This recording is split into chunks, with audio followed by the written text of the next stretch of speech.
안녕하세요. 낯두꺼운 3명의 시고모들로부터 어머님을 지켜낸 30대 주부입니다. 남편과는 말 그대로 오며 가며 알게 된 사이예요. 회사 근처에 제가 자주 가는 카페가 있었는데 남편도 그 카페 단골이었거든요. 왜 같이 엘리베이터 타면서 서로 얼굴은 익숙해졌는데 인사하기는 좀 어색한 사이 있잖아요? 남편하고 제가 딱 그랬어요. 그러다 하루는 남편도 저만큼이나 어색하고 답답했는지 자기가 먼저 저한테 말을 걸더라고요. 당연히 처음엔 좀 당황스러웠습니다. 원래 제가 내성적인 성격이기도 하고 모르는 사람하고 말을 섞는 편이 아니었거든요. 그런데 내일이고 내일 모레고 보나마나 또 마주칠 텐데 남편을 무안하게 하는 것도 좋은 생각 같지는 않았고 그래서 저도 적당히 대꾸를 했네요. 그리고 그날을 계기로 이후로 저희는 마주칠 때면 서로 안부도 묻고 가벼운 대화도 나누다가 자연스럽게 밥 한 번 같이 먹는 사이가 되었고 반년쯤 지났을 땐 연인 사이로 발전했습니다. 여담이지만 저희가 사귀기 시작한 걸 알게 된 카페 사장님은 저희만큼이나 즐거워하시더라고요. 저희는 4년 가까운 시간을 만났어요. 길다면 긴 시간을 연인 사이로 지내는 동안 별의별 일을 다 겪긴 했지만 그래도 큰 다툼이나 헤어지네만에 하는 고비는 없었네요. 그리고 그 사이 어느덧 남편이나 저나 나이는 30대 중반을 향해 갔고 그래서 둘의 결혼이 당연하게 느껴지더라고요. 남편은 가을에 어느 날 저에게 프로포즈를 해왔고 저는 기쁜 마음으로 수락했습니다. 곧이어 저희는 양가 어른들과 주변 사람들의 큰 축복 속에서 부부의 연을 맺게 되었지요. 저희 결혼에 대해서 조금 더 이야기해보자면 일단 남편이나 저나 사회생활을 10년 가까이 했기에 모아둔 돈은 제법 있었어요. 남편의 경우 8천만 원의 현금과 대출이 남은 자동차 한 대가 있었고 저는 7천에 아버지가 주신 자동차가 있었지요. 한 집에 차가 2대나 필요할까 싶었지만 그렇다고 멀쩡한 차를 파는 것도 아까우니까 이건 각자 관리하기로 했어요. 집은 매매 대신 전세를 선택했는데 이유는 단순했습니다. 남편이나 저나 이직부터 이민까지 다양한 상황을 염려해 두고 있었기 때문에 한 곳에 정착하는 건 좀 늦추고 싶었거든요. 게다가 전세로 계약한 오피스텔이 신축이었던 덕분인지 웬만한 가전제품은 다 갖추어져 있대요. 그래서 여러모로 돈을 많이 아낄 수 있었지요. 하지만 저희가 신혼집을 구하고 얼마 지나지 않아서 저는 생각지도 못했던 사실을 알게 되었습니다. 그건 바로 저희 집이 남편의 고모님, 그러니까 시고모 댁과 굉장히 가까운 거리에 있다는 사실을 말이에요. 남편에게는 아버님보단 나이가 많은 3명의 누님들이, 그러니까 저에게는 시고모들이 있었는데 3분 다 보통이 아니라는 이야기는 진작에 남편을 통해서 들었습니다. 어머님은 아버님과 중매로 만나셨는데 아버님이 그렇게 어머님을 쫓아다니셨던 모양이에요. 지금이야 저를 포함한 여자들이 싫으면 싫다 좋으면 좋다 소리도 하긴 하지만 예전에는 그것도 쉬운 일이 아니었잖아요? 그렇다 보니 어머님은 당신 의사 표현을 제대로 못하셨답니다. 거기다 어머님 의사와는 상관없이 어머님 부모님, 그러니까 시외조 부모님이시지요. 그분들은 아버님을 꽤나 마음에 들어하셨던 모양이에요. 그래서 휘뚜루마뚜루 어머님 아버님이 결혼을 하게 되셨다고요. 그런데 결혼식을 올리고 나니까 시할머니 시집살이보다 시고모들 시집살이가 그렇게 후되더래요. 참고로 저는 이 이야기를 남편에게도 전해 듣고 어머님께도 지나가는 넋두리처럼 2번 들었네요.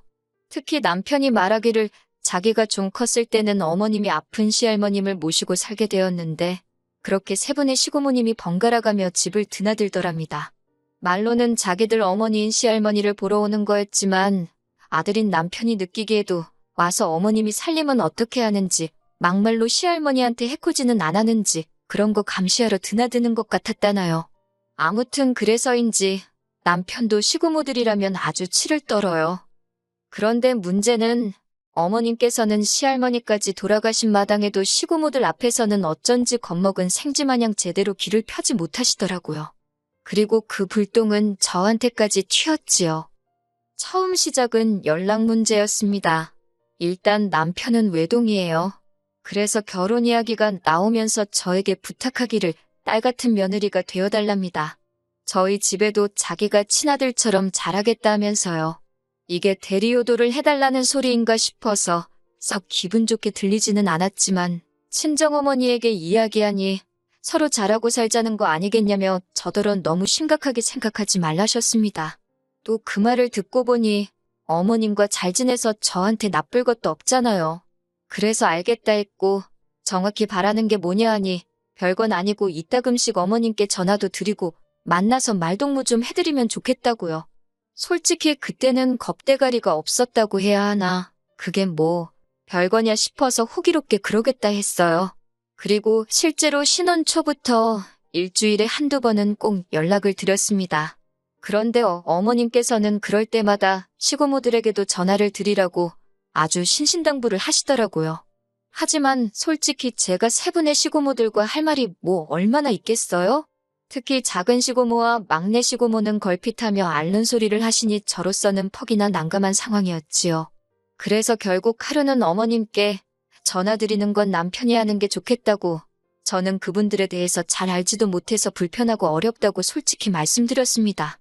그랬더니 어머님께서는 제가 어색하고 불편해도 시고모들은 집안의 높은 어른들이니 먼저 안부를 여쭙고 하는 게 저희 부모님 요감 먹게 하는 길이라대요. 뜬금없이 저희 부모님 어쩌고 하고 말이 나오니 기분이 정말 나쁘더라고요. 결국 제가 어머님께 설령 시고모들이 그런 일로 제 험담을 하시거든 어머님이 못하게 막아주셔야 하는 거 아니냐고 물었습니다. 그랬더니 어머님이 잠시 뭔가 생각하시는 듯 말씀을 멈추시더니 곧이어 그건 당신이 알아서 할 테니 일단 저는 제 도리에 맞게 행동하라대요.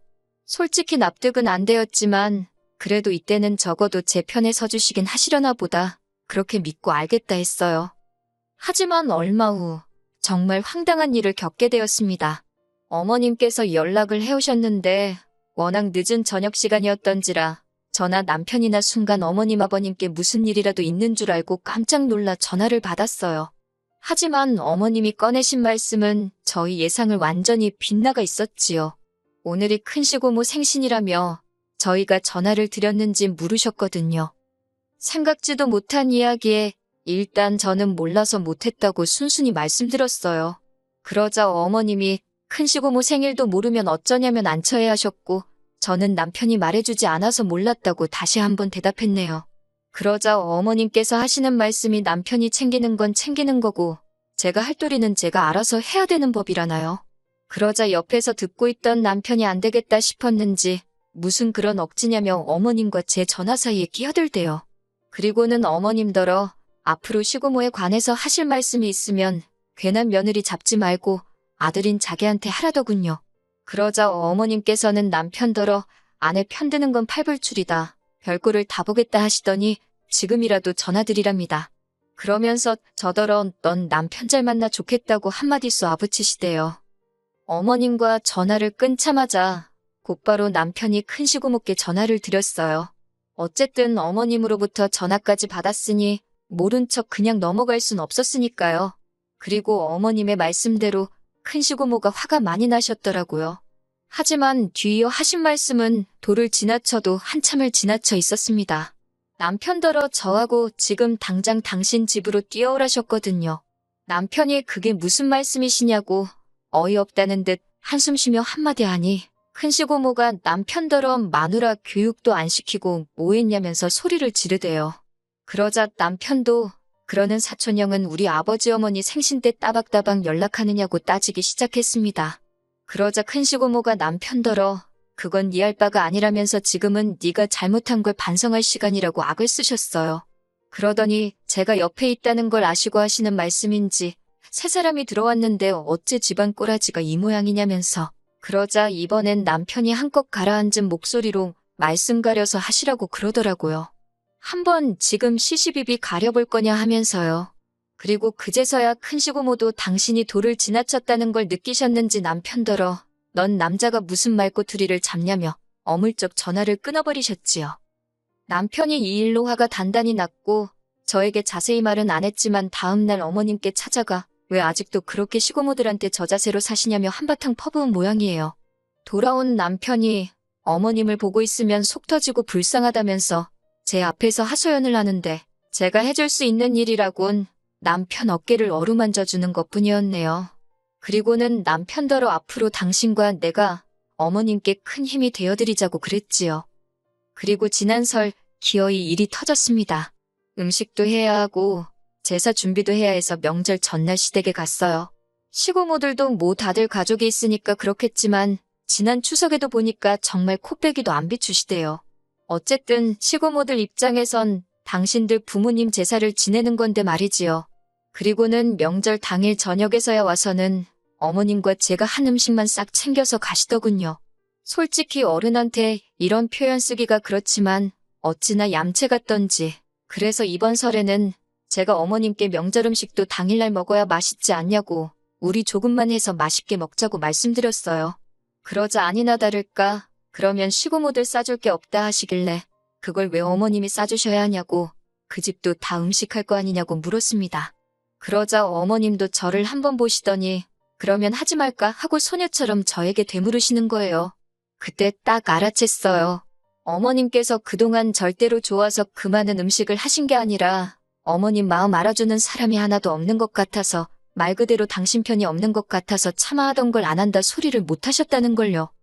그렇게 어머님과 하하호 웃으며 전 조금, 한국도 조금, 어쨌든 구색은 맞춰야 했으니 손은 많이 갔지만 그래도 양이 적으니 할만하더라고요. 지난 추석에 비하면 누워서 떡 먹기가 따로 없었지요. 그리고 아니나 다를까 명절 당일 저녁 시고모들이 하나둘씩 나타났습니다. 원래대로라면 전 친정에 가 있어야 했지만 친정 부모님께도 미리 상황을 말씀드렸네요. 어머님이 시고모들에게 당할 게 불보듯 뻔해서 혼자 계시게 할 수가 없으니 시고모들만 보고 가겠다고요.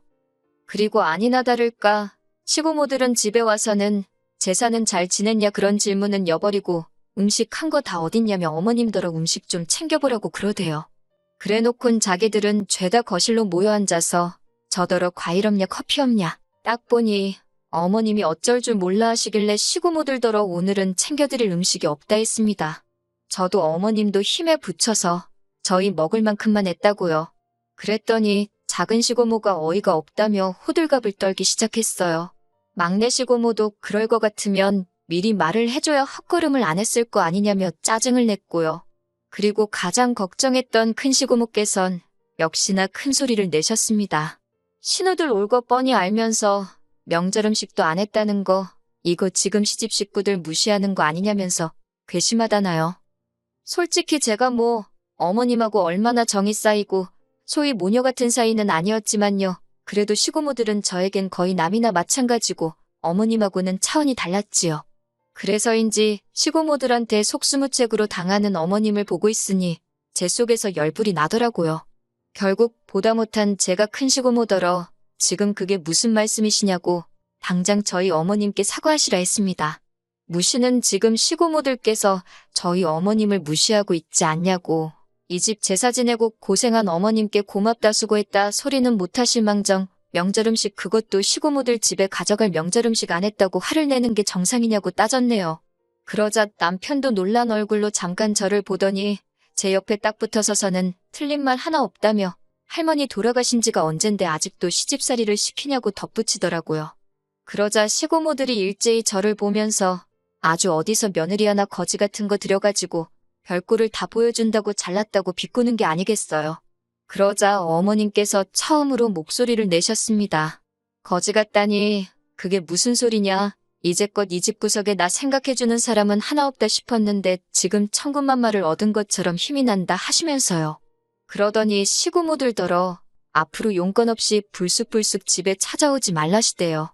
어머님이 당신도 이제 겁날 거 없다고 이판사판이라나요? 이 모든 상황에서 사실 아버님이 보여주신 모습은 꽤나 실망스러웠습니다. 시고모들, 그러니까 아버님에게는 누나 셋이지요. 그 누나 셋을 어쩌지를 못하고 그렇다고 자기 와이프인 어머님 편도 제대로 못 들고 갈팡질팡 우왕좌왕 남편이 저런 모습을 안 닮아서 천만다행이다 싶더라니까요. 한편으론 아버님이 저 모양이니 어머님이 이날이 때까지 시고모들한테 당하고 사셨구나 싶고 아무튼 결과부터 말하자면 그 일을 계기로 어머님과 제 사이는 한결 돈독해졌습니다. 뭐 물론 며칠 지나지 않았으니 앞으로 저희 고부 사이에 또 어떤 일이 생길지는 장담할 수 없지만요. 시고모들은 이후로 연락은커녕 문자 한 통 없으세요. 제가 무서워서 안 하시는 게 아니라 괘씸해서 안 하시는 걸 거예요. 이유가 어찌됐건 저로서는 땡큐지요. 얼마나 편한지 모릅니다. 한편 그 일이 있고 얼마 후 남편과 술 한잔을 했었는데 남편이 저더러 자기가 딸 같은 며느리가 되어달라 소리를 해놓고 엄청 후회했었다고 고백하대요. 주변 사람들이 요새 그런 말을 누가 하냐면서 어지간히 면박을 줬던 모양이에요. 그런데 제가 정말 어머님 편에 서서 시고모드라고 맞서는 걸 보고는 자기가 정말 와이프 잘 얻었다 싶었다나 어쩐다나 그러면서 자기도 제가 했던 것만큼 앞으로 무슨 일이 있어도 장인 장모님께 잘해드리고 의지할 수 있는 사위가 되어드리겠답니다. 믿어봐야겠지요. 처음부터 믿음으로 시작한 부부 사이니까요.